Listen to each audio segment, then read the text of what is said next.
The Justice in Policing Act establishes a bold, transformative vision of policing in America.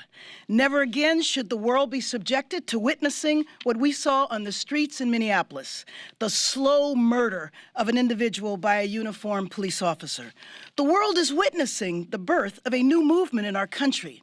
This movement has now spread to many nations around the world, with thousands marching to register their horror at hearing the cry, "I can't breathe."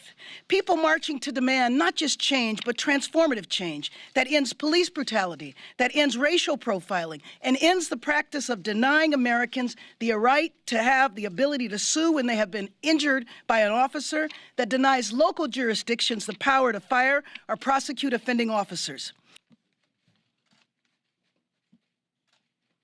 Good morning, everyone.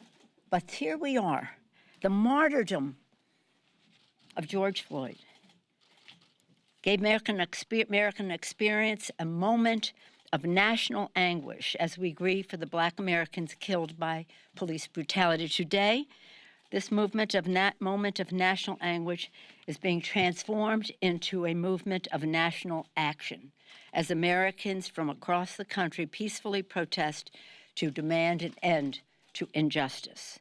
Today, with the Justice in Policing Act, the Congress is standing with those fighting for justice and taking action. Let us, my colleagues, just go over some of those names of martyrdom.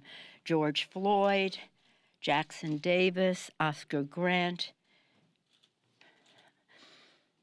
So sad, Breonna Taylor, Ahmaud Arbery, Botham Jean, Terrence Crutcher, Philandro Castle, Freddie Gray, Walter Scott, Tamir Rice, Michael Brown, Eric Garner, Trayvon Martin.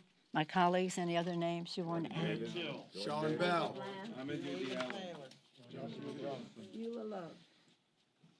Thank you. We cannot settle for anything less than transformative structural change. This current political environment. You want us to raise our hands? Sure. There you go. Confidence in President Trump? That's part of it.